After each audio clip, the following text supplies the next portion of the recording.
can hear or see me. I keep saying that I'm paused. Okay. Is it working now?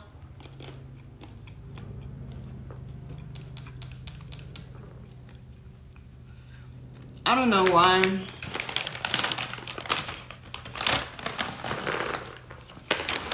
My phone is acting like this. Mercury retrograde. It's just doing it for me. Okay, cool. So, last night, hold on. I went live to talk about relationship masochist, and I used that title on purpose just because I wanted to get y'all's attention. Because if you've heard about what a masochist is, you normally hear it in a sexual context, but it still applies to the way that we operate in our relationships. And it's just bringing awareness to how we operate in our relationships and our level of accountability. Because a lot of the readings that get requested the most for me is love readings. And a lot of times I notice that, of course, you want to get validated for what you've experienced in a relationship. But sometimes there is a lack of being able to see your part in the situation or what you allowed. And I can only say this from personal experience because, as I told y'all last night, my Venus is in Scorpio. So I have always had to do shadow work within my relationships, whether shadow work was invoked on the person that I was with or I had to do shadow work, because Venus in Scorpio is just that. Venus does not necessarily like being in Scorpio. So a lot of times the only way that my relationships are going to be able to survive is if shadow work is done. So I ain't saying I'm an expert in this area, but I got some years of experience as far as like understanding accountability and understanding the things that I have attracted. So this is just giving y'all like a different scope, a different perspective. Something else that I shared on the last live, and y'all forgive me if my voice sounds shaky. I took Kratom this morning, and it gave me a lot of energy and it made me feel kind of jittery. So I've been trying to like ground myself a bit. But yeah, so on the other live that I did the other night, I was talking about how when people don't do shadow work, it's not that they are bad people, but they might have entities that are attached to them, and you create trauma bonds with those situations because shadow work has not been done. And so that applies to your relationships as well. I want this live to be a live where you guys participate. I'm going to allow people to call in if y'all want, or just sharing your experiences in the comments. It's definitely welcomed. Y'all know I love putting together a good PowerPoint. And although I kept the live from last night up there, this time I just wanted to be more of a community discussion because Pluto is going into retrograde tomorrow. And I feel like these are some of the themes. Pluto is going into retrograde. We're about to have Venus retrograde as well. And then we have Mercury retrograde. So relationships are really going to be a thing during the summer. So, shadow work. How's everybody feeling today?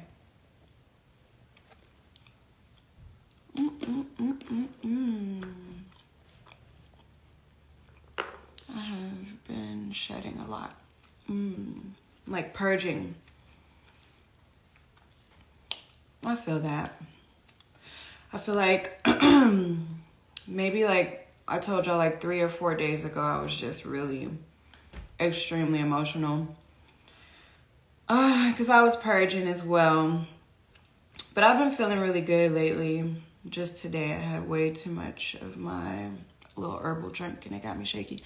I feel great. I'm going through it in a good way. Okay, good. That's a great way to put it. Glooming because it's raining here in New Jersey. Did it just start raining today? Or it's been raining?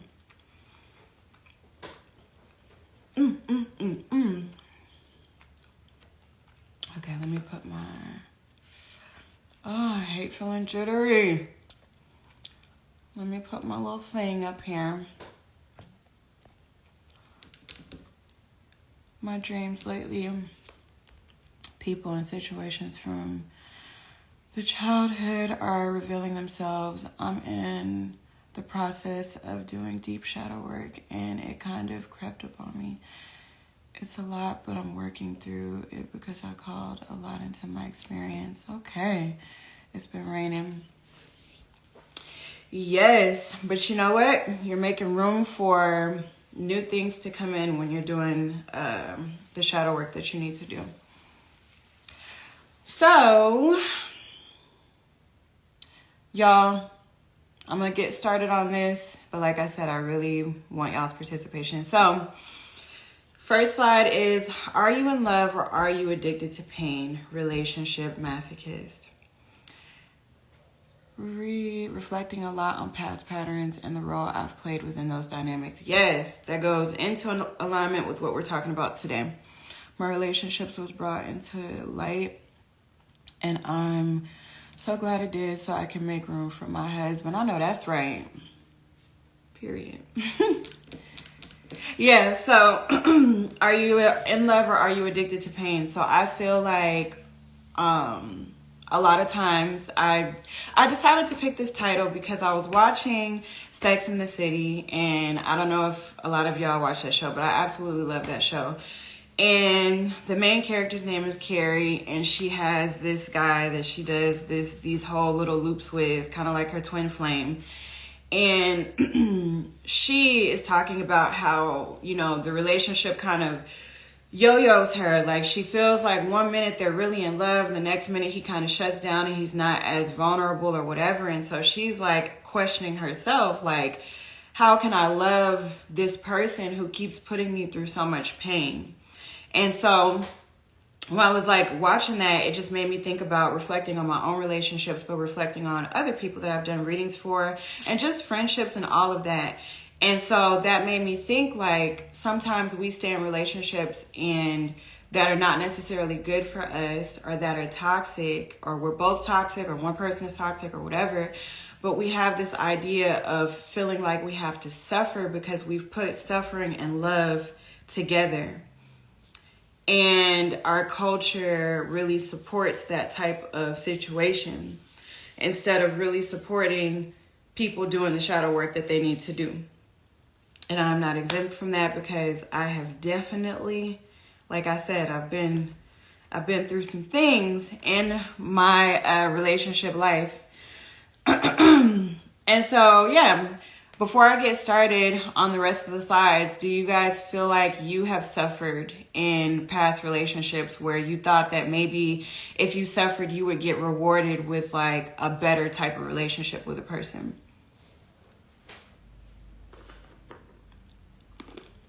Y'all can say yeah, no, y'all can call in.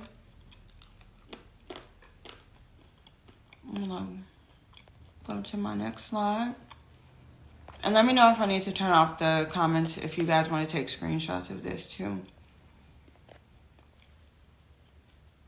Okay, so there we go. All the time, that's all I used to settle for. I have suffered. I'm a Scorpio. Yes, definitely. Right. So then we go into the definition of a masochist. I definitely felt I was unworthy of getting better relationships, so I settled.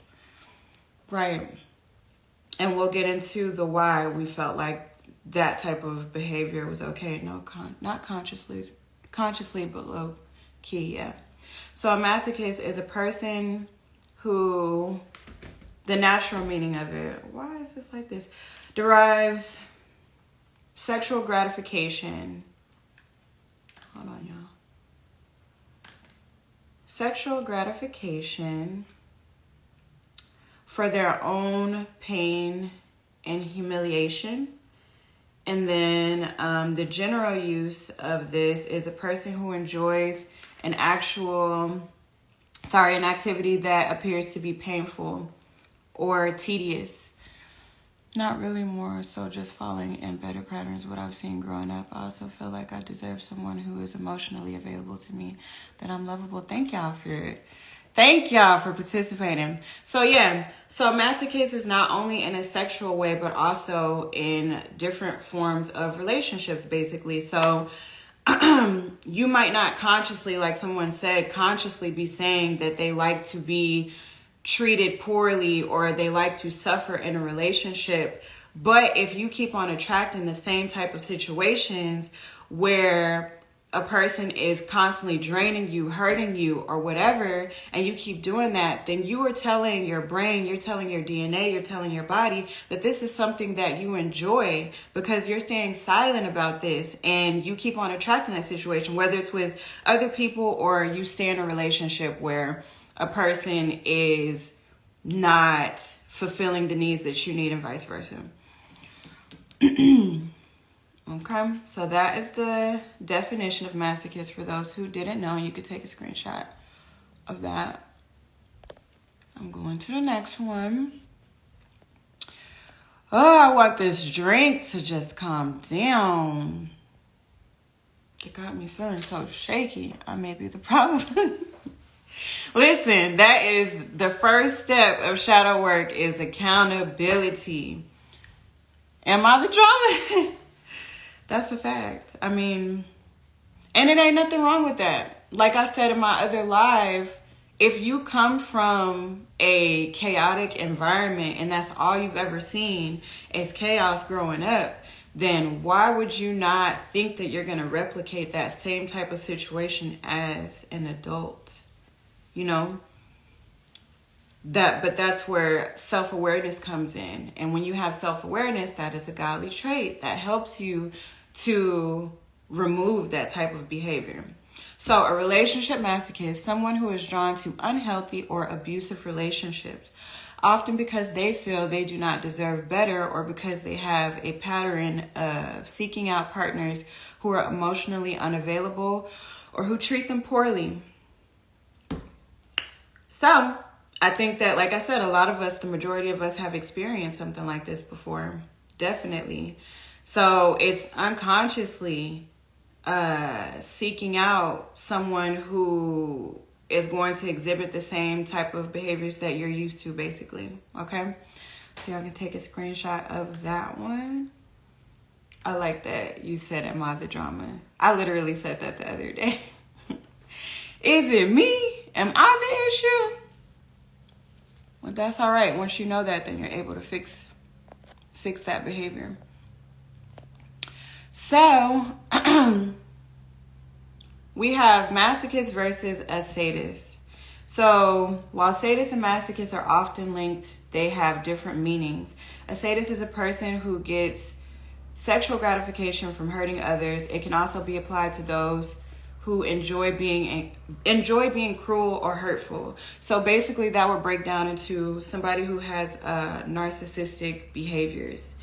As I said before, we all have the ability of having narcissistic tendencies, because narcissism is really birthed through ego, and it's a way of somebody feeling like they have to protect themselves in a way. So if you have narcissistic tendencies or personality or whatever, you have to know that that person probably grew up in an environment where they didn't get as much attention that they needed to get, or maybe they got too much attention or whatever it is. And now their ego has completely consumed them to be narcissistic. So they can come off as cruel and very hurtful. I grew up, both my parents were people pleasers, and I'm working on breaking this. A huge mantra for me is asserting myself and literally feeling and believing that I'm lovable. I love that. Thank you for sharing that. It's me feeling like I'm going to be different. They'll pay attention to me. You are hilarious. I cannot. So, yes. And then the masochist, which to me kind of breaks down into empath. is a person who finds pleasure in experiencing denial, being degraded, or physical pain. So yeah, this is kind of like the classic narcissist empath type of relationship. A lot of times narcissistic people or tendencies, and I hate to even use, because these words have definitely become more popular within the last couple of years, but it's just because this behavior has been happening for forever and we can never really just put a label on that. But people who have narcissistic personalities, it's because, like I said, they have an ego that has consumed them basically. So they latch on to people who have a light about them that they don't have within themselves. And because they aren't aware, then they're able to drain a person who would be considered an empath. So they basically drain them, and then they end up turning that person who is the empath into them. So it's just a cycle of hurt people. And I have definitely experienced that as well in my karmic relationship that I'm going to talk about a little bit later today. Okay. Let's see. We'll go to the next one. For those who just came in, this is my PowerPoint about the relationship masochist. Let me see. Participation is definitely welcomed. Okay. So these are the different forms of masochism. So we all know, like I said, the sexual part, but there is also psychological masochism. So this is a non-sexual type of masochism that involves deriving enjoyment from experiencing psychological pain. Such pain can be self-inflicted or caused by others. How many of y'all have experienced, let's say, experienced a friend who is in a relationship and you feel like all they do is complain about the relationship that they're in, and it's like, just leave this person alone. I've definitely been that person who has complained a lot about the relationships that I've been in to my friends. And luckily I have very honest and blunt friends that is like, okay, girl, we can talk about it. I will validate you. But after a while, I'm also going to, put it back on you and your accountability. But sometimes, you have friends that it's just like, you must enjoy this type of thing. Even just the controlling, the arguing on the phone all of the time. I've experienced and also have had friends who are in relationships where a person's like calling them back to back to back over and over. And it's like, psychologically, that is just not good for your mental health. Like, that's a lot. And then you find that person making excuses for like, oh, well, it's not like that or whatever. And again, I've been that person before too. It's very draining.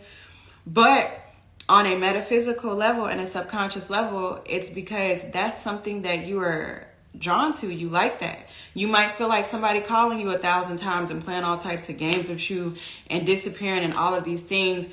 It creates this drama that's just like, oh, okay, well, it's like a reward type of system. Like we go through these ups and downs and it's like crazy roller coaster of a relationship, and then they calm down and it's like, oh, okay, we love each other now, everything is fine. That's psychological torture or psychological masochism. Okay, let me see. Yes, definitely. Who has dealt with that themselves? Because I sure have. When I first started dating, I was crazy. Venus in Scorpio is a very possessive sign placement. Very possessive, very loving at its lower energy. Very possessive, very controlling, very like, I don't trust you, so making people jump through hoops. And so when I got in my first relationship, I was definitely that person. And I really enjoyed at that time arguing and just doing all types of things, because to me, it made me feel like I felt something. And knowing, this is me being transparent at that time, knowing that I was able to get under that person's skin, it would just, it would light me up. It would do something for me. But that's like a Scorpio trait too. Scorpios rule psychology. And so we really understand how the mind works, and those placements really understand looking at people, basically playing with people's shadow energy. So when I was younger, like, I know that I would intentionally do things that was just ridiculous and ugly, but that was me just coming into my own energy, my own power. And yeah, so I enjoyed those kind of psychological crazy games like that. Let me see. Scorpio rising with Venus and Cancer rising Aries. True. My Scorpio has had a few experiences left without. I have a lesson learned. It is a lot. And then I've also been on the other side where I dealt with a person who, they played the games, okay? I was like, I thought that I was with the shits, but the person that I was with was like, they would call me sometimes 50 times back to back, and I would complain to my friends like, oh, I hate this is embarrassing. But then in my mind, in my own little ego, I would be like, look at him, he called me back to back. You know, it kind of made me feel at that time like I had some type of power or whatever over this person, to where they were calling me so much, and it made me feel good about myself. It was like an ego boost. That's when I was like first dating, when I was a lot younger. Instead of looking at it from a logical perspective of like, this is not okay, this is sickening, this is not healthy, it is not okay. I couldn't deal with that now. That's too much. I will call the police on you. Don't you call me 50 times. We is not doing that. You just explained my stepdad. I can't wait until my mom gets away from that. Oh, I'm sorry. Feeding that God complex, definitely guilty. Yeah. That's why I said this whole live is about transparency.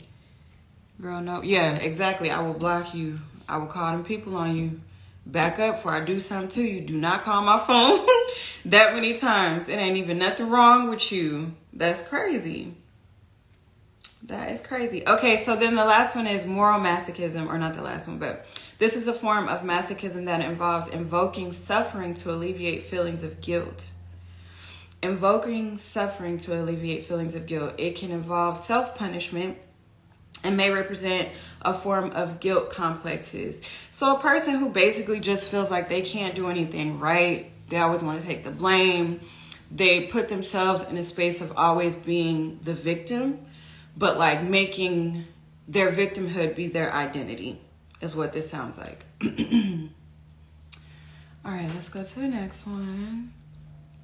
I'm so upset that I drank this drink and it's making me feel jittery.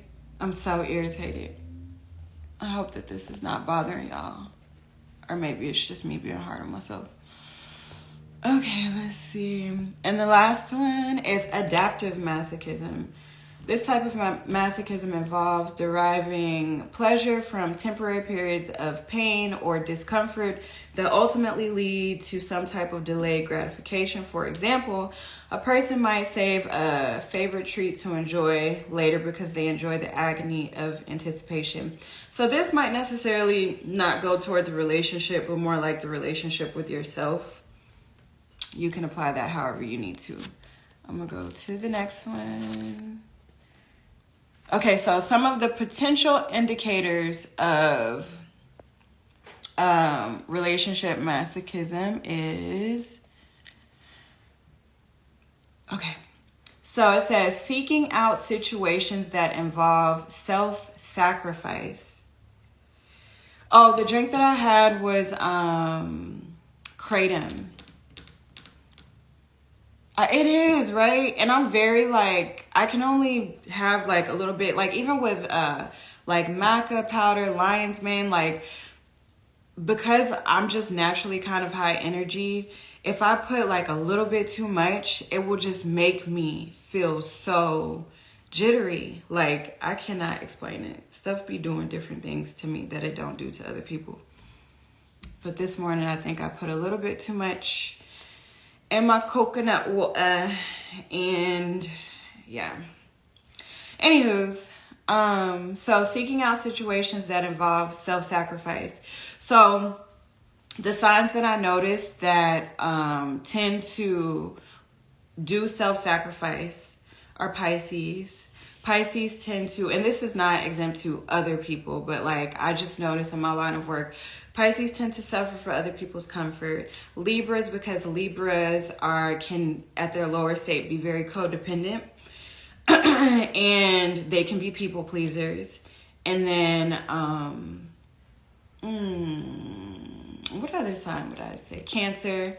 Cancer, just because it's a nurturing sign, very maternal. So the way that they approach love and relationships is very like unconditional. Like the way that they would love their children, they could come into a relationship being like that. And so a lot of times they tend to fall on that scale of suffering. Capricorn. And it's kind of iffy with Capricorn because Capricorns are very blunt and they can approach things with logic, but it depends on the rest of their chart as well. Let's see. So masochist people may put themselves in situations where they have to put other people's needs above their own, often to the point that they experience suffering. So again, this is feeling like, well, if I suffer, then I might be rewarded with better behavior, or I might be rewarded with, loyalty, or like being acknowledged for dealing with an extreme amount of suffering. And like I said, our culture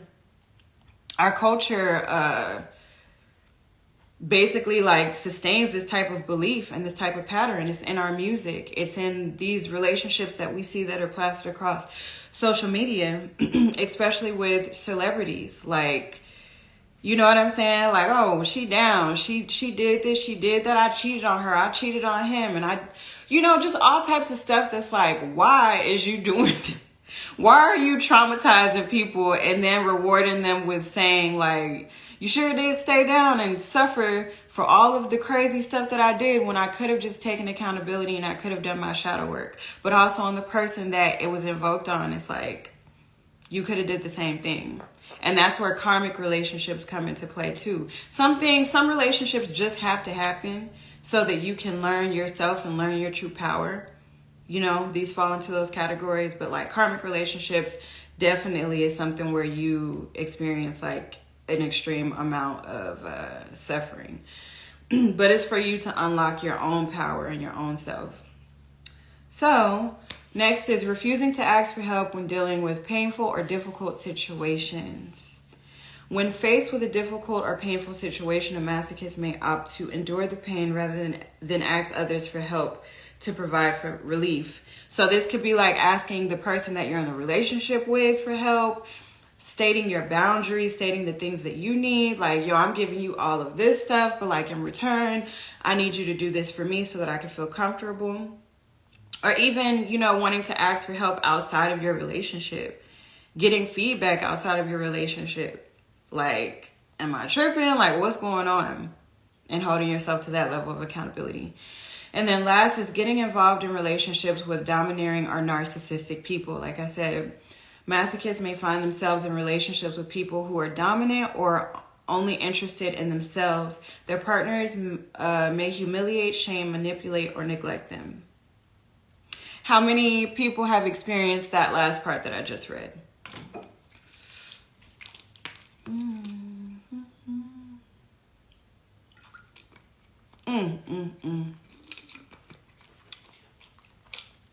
I definitely have.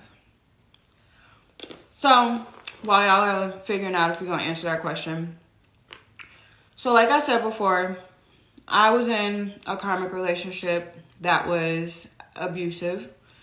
And at the time that I was experiencing that relationship, all of these things that we're reading is something that I was doing.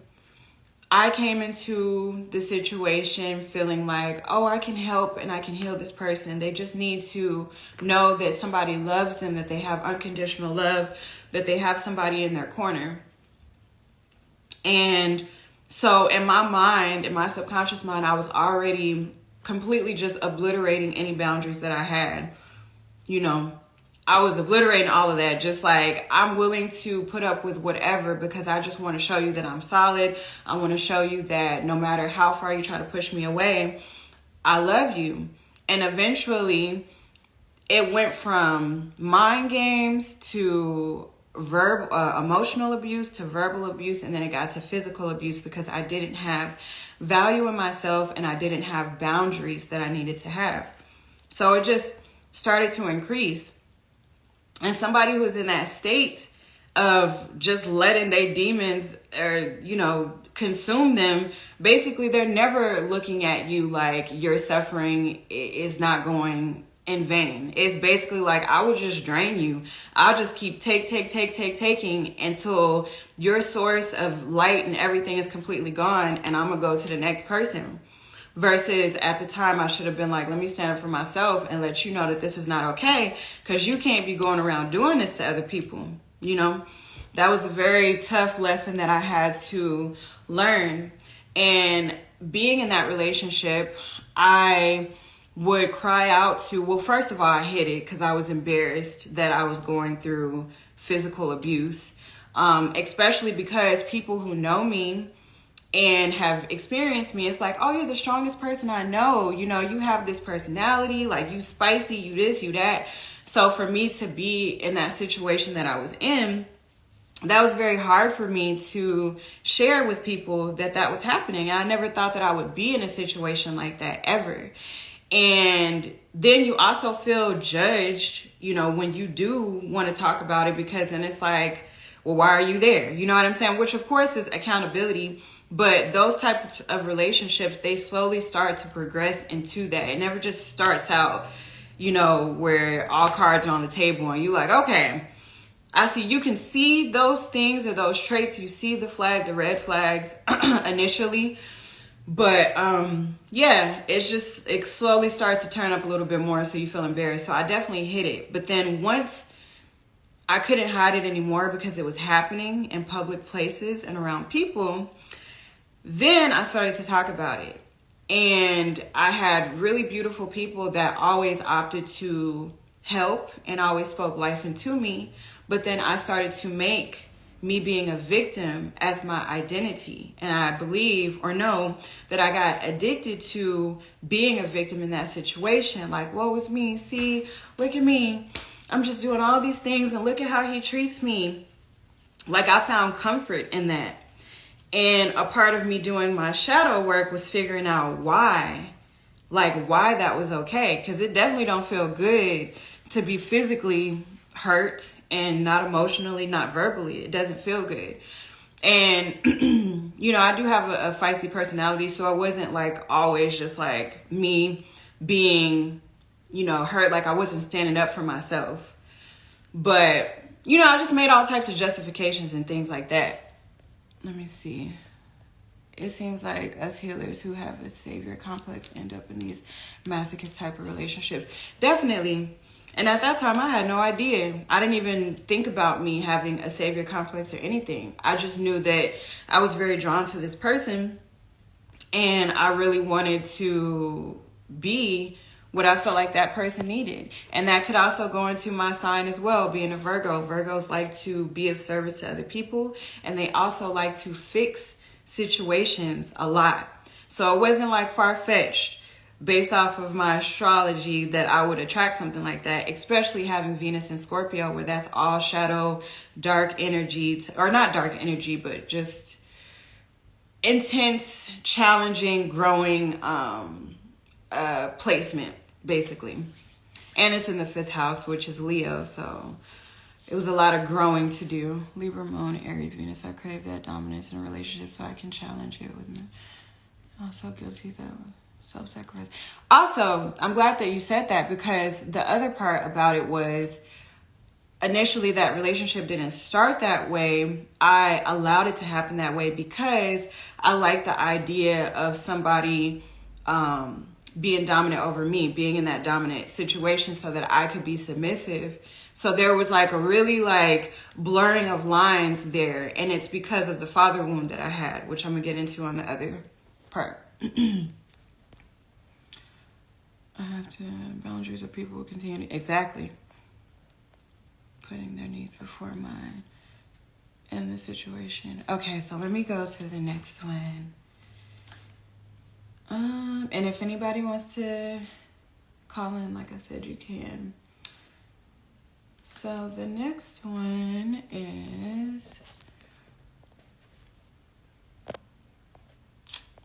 y'all, I'm very committed to getting this out because shaky and all, your girl is still here.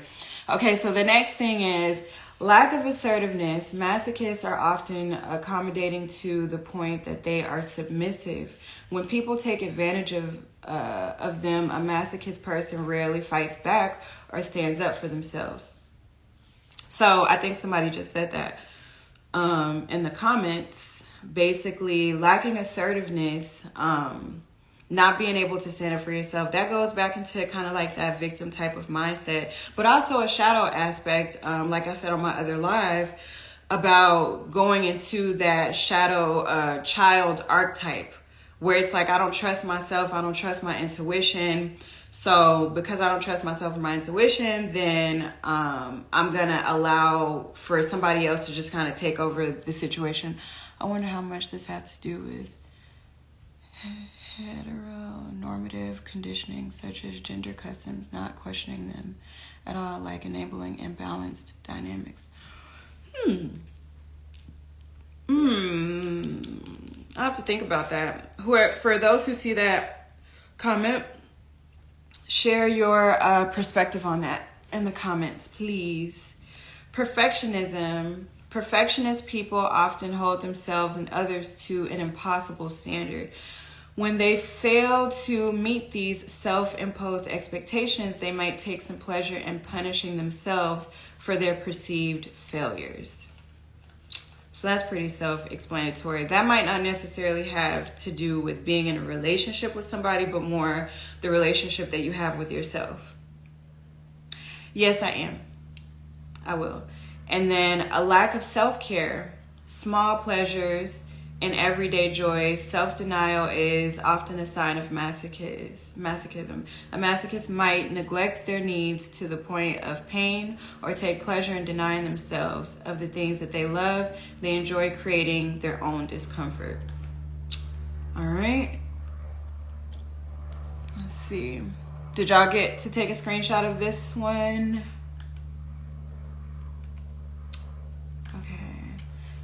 The next one is something that I really relate to that I'm about to pull up. There it is. So, again, another part of the type, you attract what you are, right? So if you are somebody who doesn't think highly of themselves, and you don't speak life into yourself and you speak negative to yourself, then you're only going to attract somebody that's going to enhance that. And they are going to disguise themselves pretty well. And then you get there and it's like, damn, this person is talking to me crazy. It's because that is how you've been talking to yourself subconsciously as well.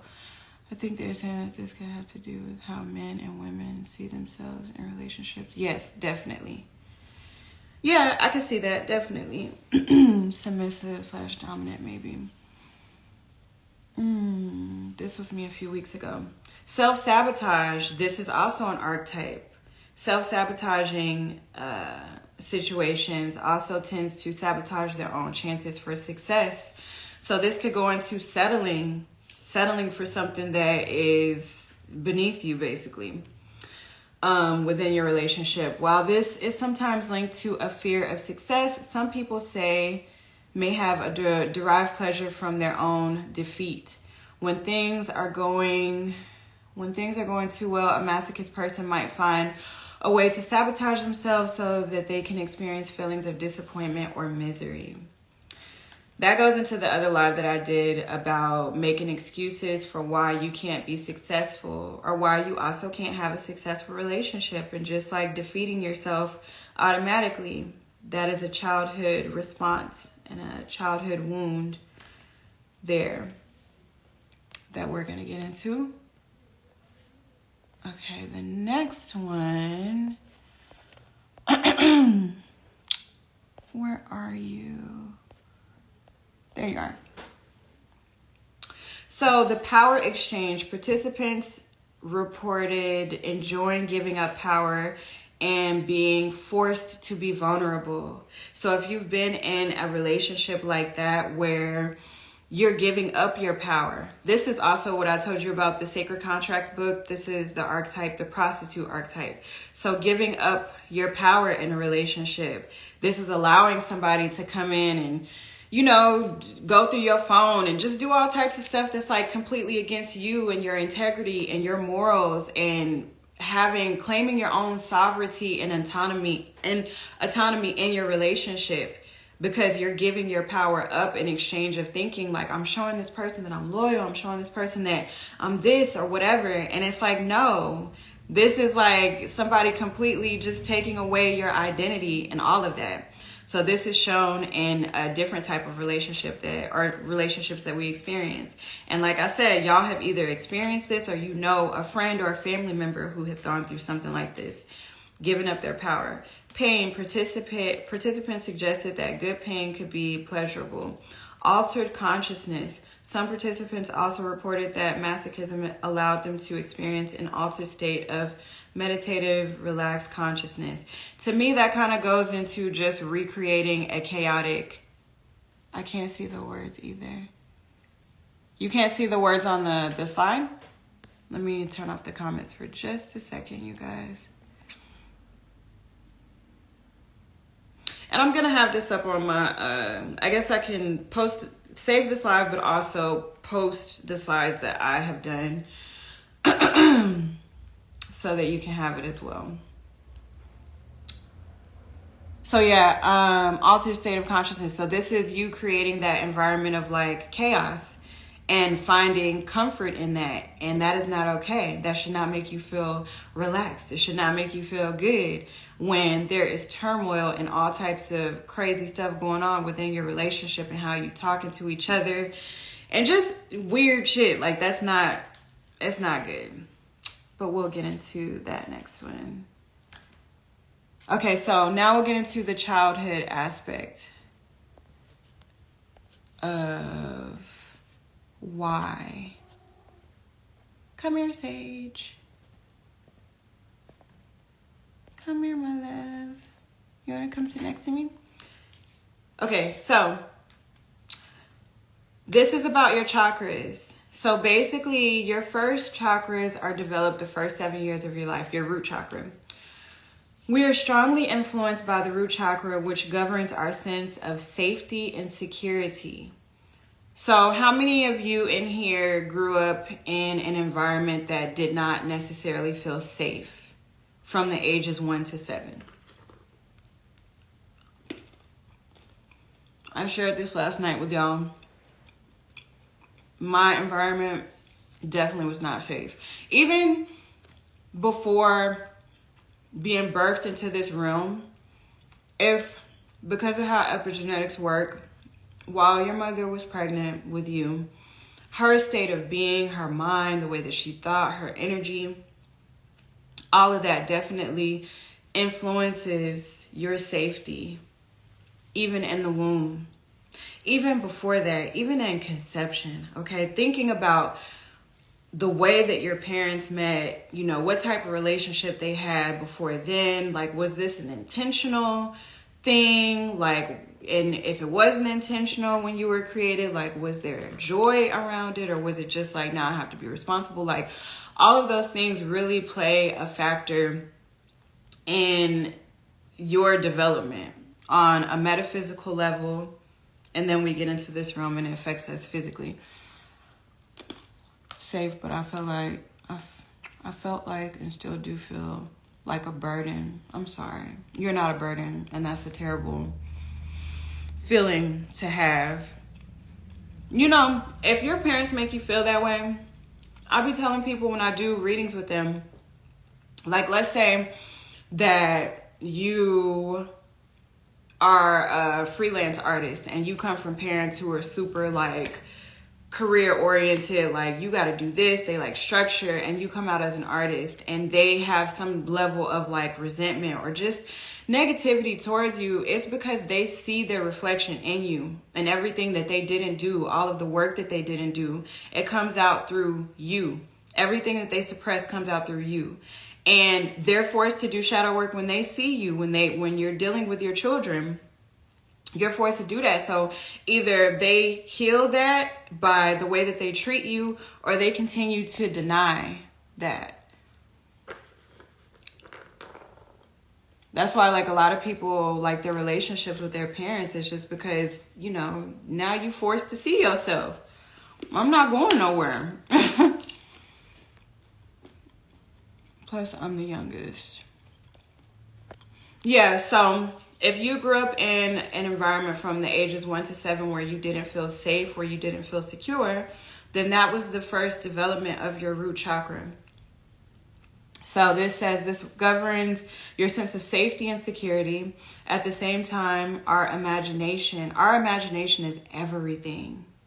It's everything. So if you grew up in a space where you weren't safe, then your imagination is either it could get just messed up to where you imagine the worst possible situations, or you use your imagination as a form of escapism.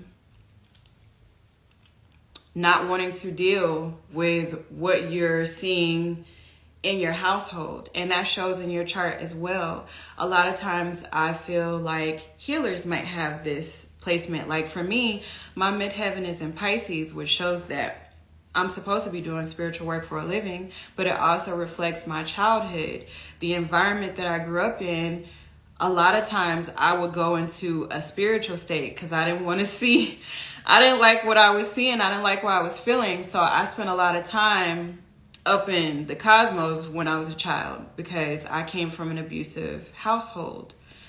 My parents literally divorced when I was 7, and that was the development of my root chakra, you know. So then next, at the same time, our imagination is actively forming, making this a critical period for emotional development. If our home environment during this time is lacking in love and encouragement, it can lead to lasting self-esteem issues. So leading to lasting, yes, I do chart readings. It's on my website. It's under astrology or natal chart reading. So, self-esteem issues comes from the environment that you were raised in. So this is why this is important to understand these things and to journal and talk about these things so that you're not going around just recreating that same type of trauma and creating trauma bonds with people who have come from that same type of environment as you. Your point is to be an improvement on your parents, your ancestors' designs, so that when you decide to have children, or if you don't, or you just want to have a relationship, you have a very clear and good relationship. You're not perpetuating the same type of cycle on a metaphysical level. A lot of people get into wanting to build legacy and have money and all of these other things, but what about your spiritual legacy? A lot of us have gotten called to do this work that we're doing so that we can change the paradigm for our future generations that are coming through. You know? All right, so as we move into adolescence, the sacral chakra becomes more prominent between the ages of 8 to 14. So for everybody who's on here, from the ages 8 to 14, did you feel safe? Did you go through something traumatic during that time from the ages 8 to 14?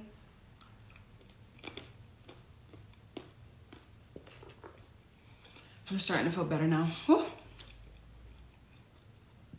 From 8 to 14, did anybody experience any type of trauma, or did you feel safe? No, I didn't at all. You didn't feel safe? Okay, so your sacral chakra is your relationship to power, and that's your confidence. Okay, so this sacral chakra becomes more prominent between ages 8 to 14, followed by the solar plexus that deals with your confidence as well. from 15 to 21, I got diagnosed with type 1 diabetes. Really? From 8 to 14, or between the ages of 8 and 14? Suppression, man.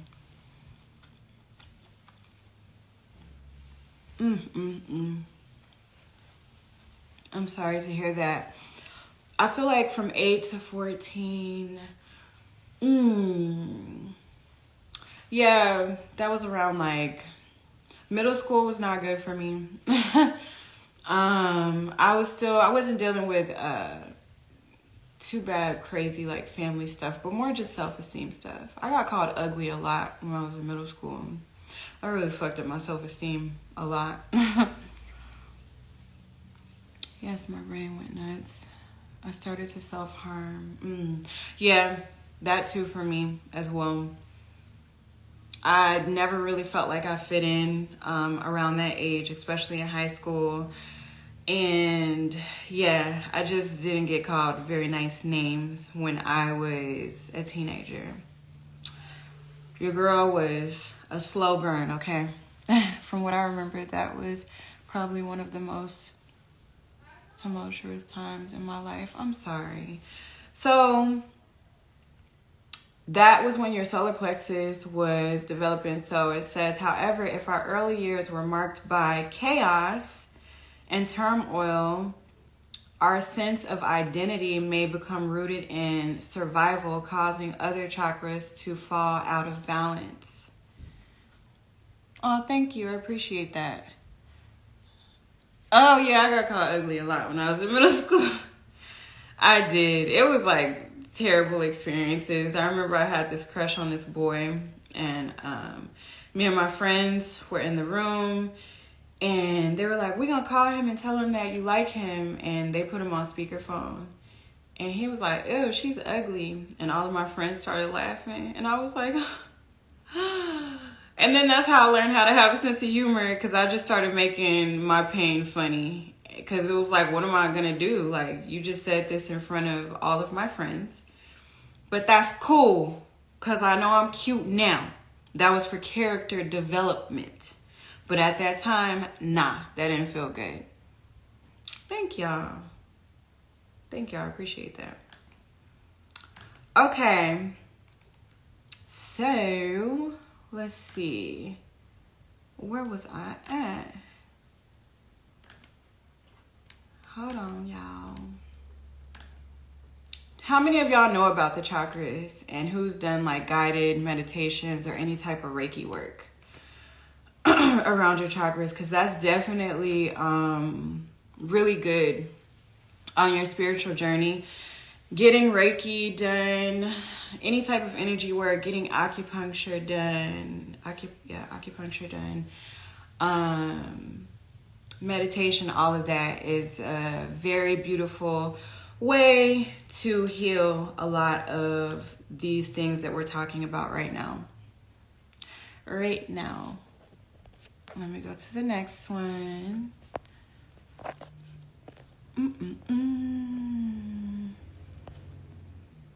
Okay, so, oh no, that's not the right one. Sorry, y'all. My bad. There is okay. So, the why for all of this is people may become relationship masochists for a variety of reasons. Some people may have a history of childhood trauma or negative experiences in early relationships that have led them to believe that they do not deserve love or respect. With my 6-year-old, we meditate. I do acupuncture as well. Yes, I've done energy work on my own.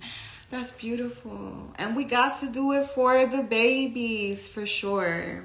If I was a mom, I would definitely, I feel like I would be so excited to be a mom. Just knowing and doing all of the stuff that I know and do now, and being able to develop a little human with the knowledge and information that I have now. Like, you guys who are parents, this is such a sacred job. Y'all are so lucky to be able to do that, because those kids are really going to build the future and make this world completely different. So shout out to the parents on here. That is amazing. Okay. Also get your babies my astrology book. But yeah, I would definitely do that. I think that that's one of the reasons why during my work of healing, why I have not had children, because I knew that I wanted to heal on a spiritual and metaphysical level as well. Because whatever I suppress definitely will come out in the child. There are like discussions that I have with my mom where she dealt with certain things, and I've told her the things that I've dealt with. And she's like, man, I didn't know that you thought like that, because that's how I used to feel. That's how I used to think when I was younger. But she never really just dealt with it. She just kind of like suppressed it, and maybe it dissipated, but she never like dealt with it. And so some of the work that I do, like I shared with y'all before, I go to my grandma's house and I teach her about chakras, and we meditate together, and I have her journaling and doing shadow work because I'm changing the paradigm with her. And I do that with my mom as well. We have very deep conversations. My mom is a Pisces, so she's very spiritual. But yeah, like us discussing this, like me, her, and my brother, we sit down and have these very beautiful, elaborate spiritual conversations. And it's like, we got to make time for this work, Ma. You know what I'm saying? Like, you have been a mother, you've been working, you've been doing all of these things, but now you have the opportunity to heal certain things. So whenever if I do decide to have children, I am, listen, we didn't heal from the grandma. I didn't spend time with her, my mom, you know what I'm saying? So when I do decide to have a baby, like, it comes into a very beautiful environment. A very supportive environment. Shout out to Mom. She decided to become a hypnotherapist. Yes, come through, Mama. So I'm learning a lot. She says she decided to do it when I got sick. That's amazing. Your mama stay in Texas? I wish more people understood that this healing journey is not for the weak. Shadows work, inner child beating me up. For sure. That's why I said it's way easier. It is way easier to stay fucked up, y'all. Why not? We got music that support it. We got TV shows that support it. We got clubs. Wait. We got all of this stuff that supports us staying that way. So when you get the call to do the work that you're supposed to do, initially it's going to feel very like isolating. But that's necessary. That part of the journey is necessary. The isolating part, because you are reprogramming, unlearning so many things. You know what I'm saying? You are completely changing your programming, and the people that you've attracted, these trauma bonds that you've attracted, they might not be able to go where you're going. So when you spending this time alone, you educating yourself, you're reading books, you're doing meditations, you're listening to videos or whatever on this journey, then eventually you start to attract your soul tribe, and then you start to attract the type of relationship that you need to be in, for sure. So this also says, I feel like I was just asking y'all a question. I'm a Gemini moon, y'all. Forgive me, my thoughts be scattered. Seeking partners who emotionally... Okay, so yeah. So I said people may become relationship masochists for a variety of reasons. Some may have a history of childhood trauma or negative experiences in early relationships that have led them to believe that they do not deserve love or respect. Others may have a pattern of seeking out partners who are emotionally unavailable or who treat them poorly, because they feel more comfortable in familiar dysfunctional relationship dynamics. So how many of y'all have an ex where, it was a toxic situation and you still like have bitter feelings towards them? You still hold a grudge towards them. You still angry with them. You still point the finger at them. Like, they did this to me. They did that to me. Like, how many of y'all still feel that way about a past relationship?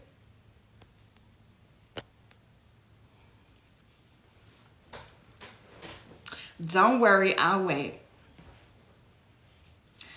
I'll share for me, the karmic relationship that I had that was abusive.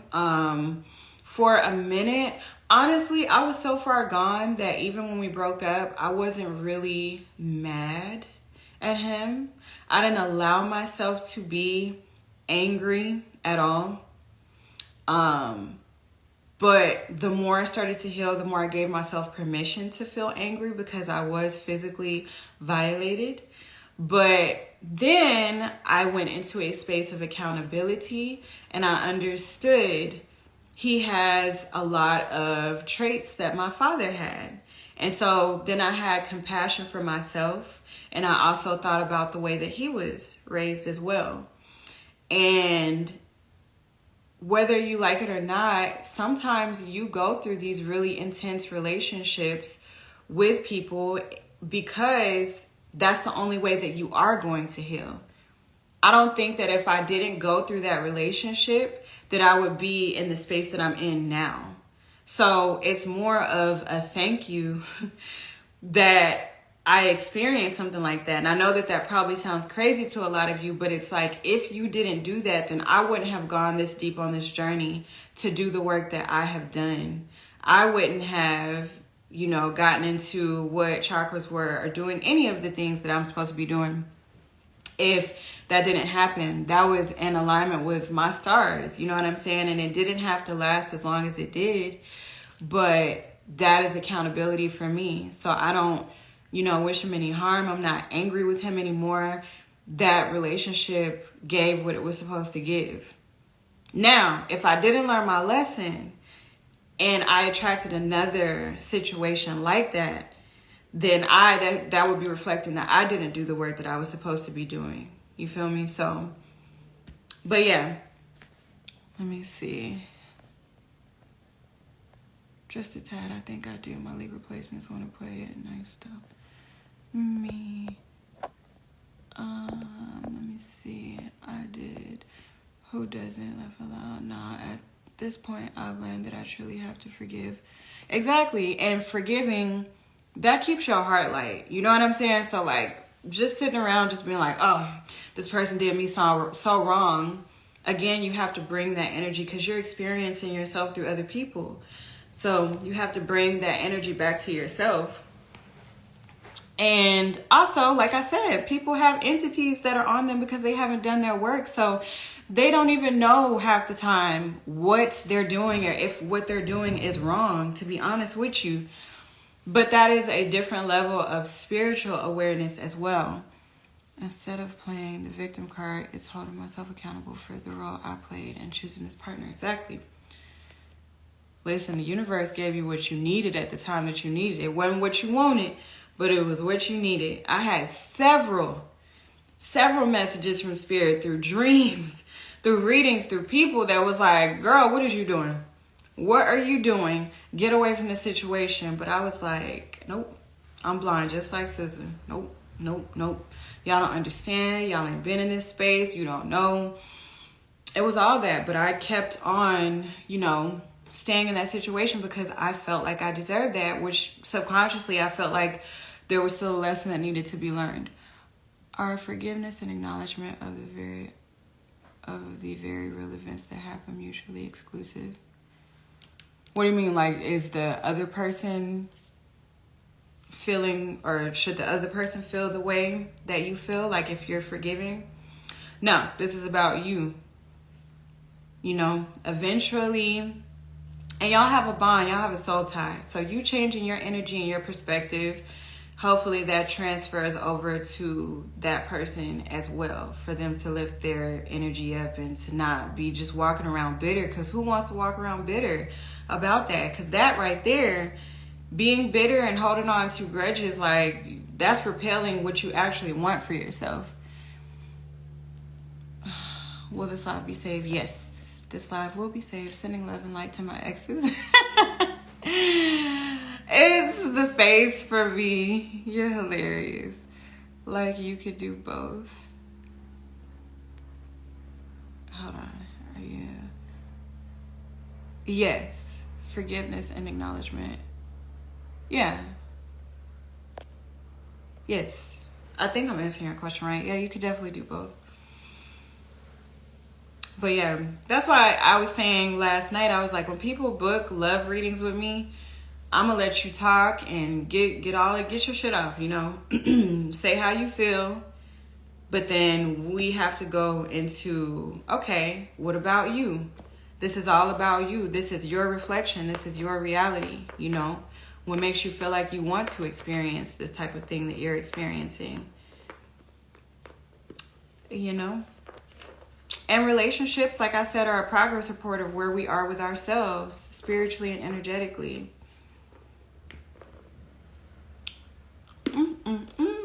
Okay, let me see if I have another one up here. Hold on, y'all. Oh, I had recorded.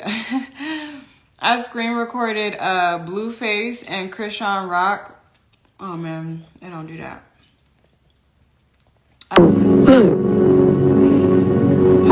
With both of them having well-documented cases of beating the hell out of each other. The fuck this is a bust a lip, bust a nose, and their respective families. Like Blueface knocked out Krishan's dad, but to be fair, he swung on him first. That didn't work out well. And Krishan fought Blueface's mom and sister, the latter on camera, while Blueface watched both of these things. Crazy. And I wasn't trying to show y'all that to like, because I know that is, she's my cellmate. What? To, you know, traumatize anybody, because I know that their relationship can be very triggering. But I just, from what I see, because they pop up a lot everywhere, and from what I see with them, I'm just like, their relationship is very karmic. But there is a part that is just like, what is going on? Like, I have literally, just for studying purposes, I've tuned into some of her lives and listened to her, and she has a very beautiful spirit, and she's gone through a lot. Listening to her childhood, very traumatic, but that right there shows you what not doing your shadow work looks like, because now she's attracted him, and just their entities on each other, their parasites, their demons is just having a good time, like taking the wheel and driving. Blueface was asking Krishan was his soulmate, and his response was, she's my cellmate. That's so ugly. Why would he say that? And then the culture, like, you know, basically enables that. Like, they're getting paid for beating each other and being ugly towards each other. And we like, oh, they just really love each other. Like, there's so much encouragement. Like, I'll be looking at the comments, and it's like, dang, we are so desensitized and blinded, because we think that relationship or them together is just like, well, she's aggressive, she's this, she's that. But it's like, we're encouraging that type of thing, and they're literally marketing and making money off of a dysfunctional relationship where work needs to be done. And I want to say, like, how old is Blueface? Like maybe 26, and she's like 24 or something like that. It's crazy. Oof. Legs.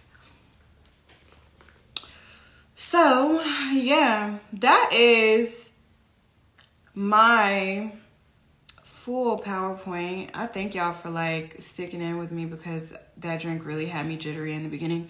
Yes, my generation has a fixation on toxicity, but is that just a reflection of everything we have been fed? Definitely has. We're only recreating the environment that we see. But luckily, on the positive note, because I said I did this in the name of Pluto, since we have Pluto retrograde. Pluto is in Aquarius. Aquarius is the community.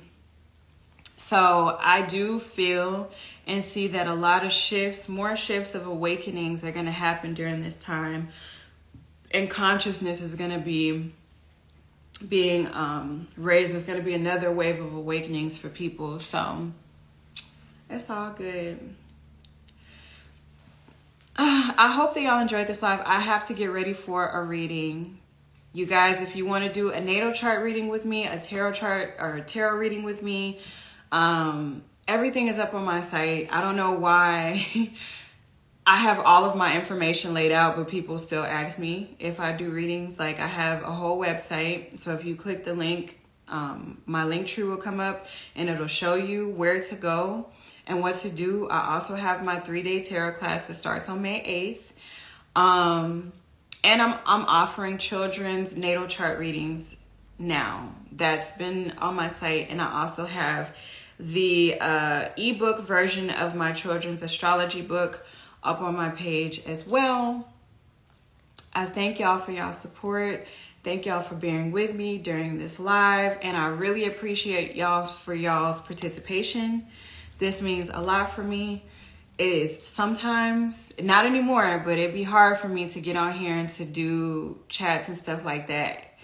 And so I've been really pushing myself outside of my comfort zone to share this information. And so when y'all participate, it just really warms my heart.